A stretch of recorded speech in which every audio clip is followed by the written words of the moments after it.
vidéo commentaire faite par une SJW d'origine martiniquaise, une jeune femme qui se fait appeler activiste Chalin. Donc elle s'indigne concernant le sujet des béquets. Donc les béquets, on rappelle, ce sont les grands propriétaires des Antilles.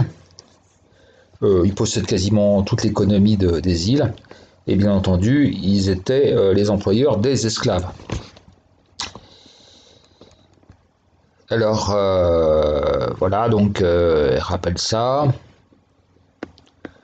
Elle s'indigne du fait qu'ils ont touché des dédommagements quand les esclaves ont été affranchis et que les esclaves n'ont rien touché. Bon, certes, ça peut se discuter.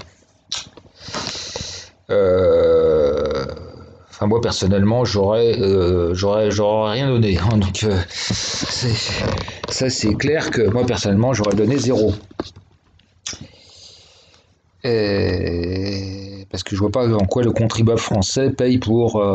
C'est toujours pareil, vous savez, c'est toujours le même phénomène qu'elle ignore certainement parce que je pense qu'elle a dû suivre un cursus de, on va dire, l'école publique républicaine. Et elle est incapable d'appréhender les notions de mutualisation des pertes, privatisation des gains. Alors rappelez quand même, parce que ça aussi elle l'ignore, puisque je ne sais pas si elle a lu Zola ou si on lui a appris l'histoire du 19e siècle. Bon, d'abord on rappelle que l'esclavage c'était la norme partout dans le monde, jusqu'à une époque finalement en somme toute tout à fait récente. Ça s'est modifié essentiellement avec le christianisme, où on n'a plus utilisé le terme d'esclave, mais enfin, les conditions étaient les mêmes. Bref, au 19e siècle, en France, on travaillait à 7-8 ans, on travaillait 7 jours sur 7, on travaillait au moins 14 heures par jour. Et il a fallu une lutte sociale du 19e siècle, non pas de la Révolution française. La Révolution française, il y a eu plutôt des reculs sociaux. Hein. On a simplement transféré le pouvoir des nobles aux bourgeois, mais il y a eu beaucoup de reculs sociaux, puisqu'il y avait des traditions qui souvent avantageaient le peuple.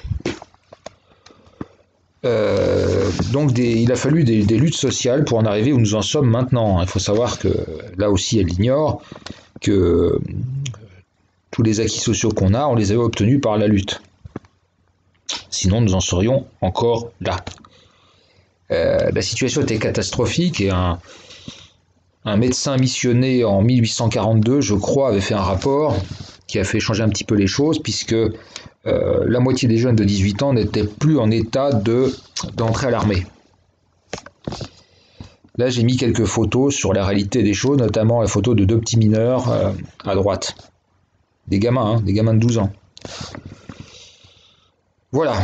Donc aussi pour relativiser les choses, alors c'était pas des esclaves, mais enfin vous quittiez votre boulot, vous étiez condamné à mort, quoi, quasiment, c'était une mort sociale.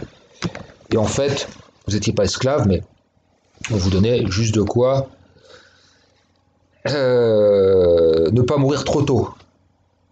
Parce que l'espérance de vie, c'était dans le style de la trentaine. Hein. Voilà, donc...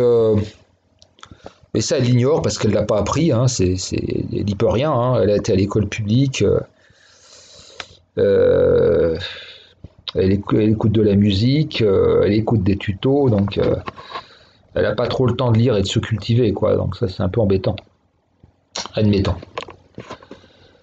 Alors après, on en arrive comme toujours à la demande de réparation.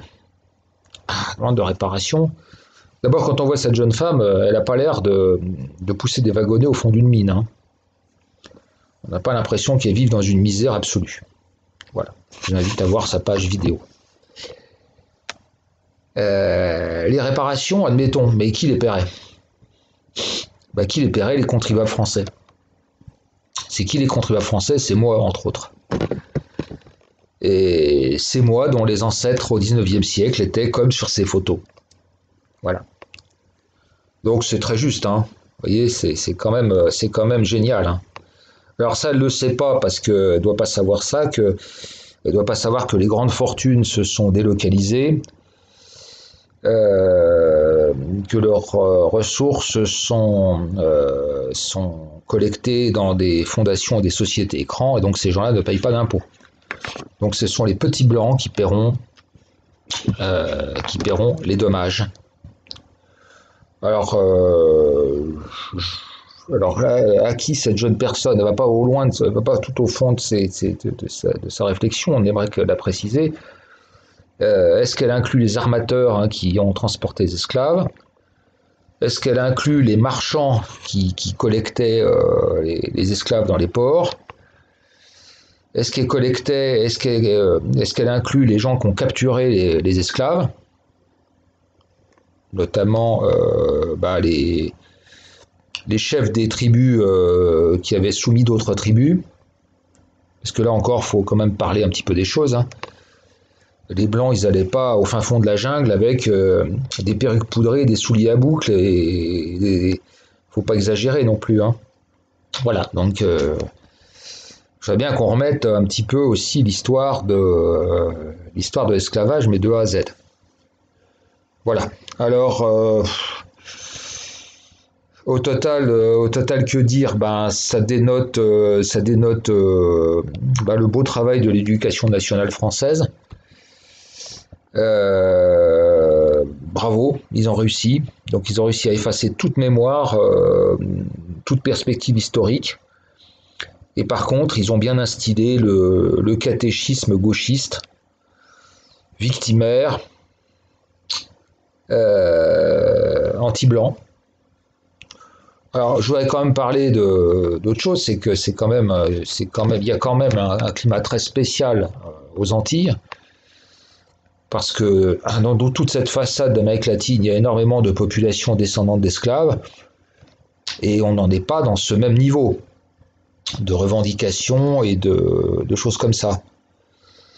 Ce d'autant plus qu'entre parenthèses, dans ces autres États, il n'y a pas de chômage, il n'y a pas de RSA, il n'y a pas d'allocation familiale, il n'y a pas toutes les aides sociales, etc., etc. Voilà, donc c'est très étonnant parce qu'on a l'impression que plus on donne, plus on se repent et plus on est coupable. Voilà, mais ça elle le sait pas parce que bon, elle est dans son petit univers un peu swag et c'est très très limité quoi. Mais voilà, enfin ce qui est terrible c'est que des jeunes gens comme ça se permettent de soulever des problématiques qui les dépassent, mais alors de façon stratosphérique, quoi. C'est quand même très étonnant.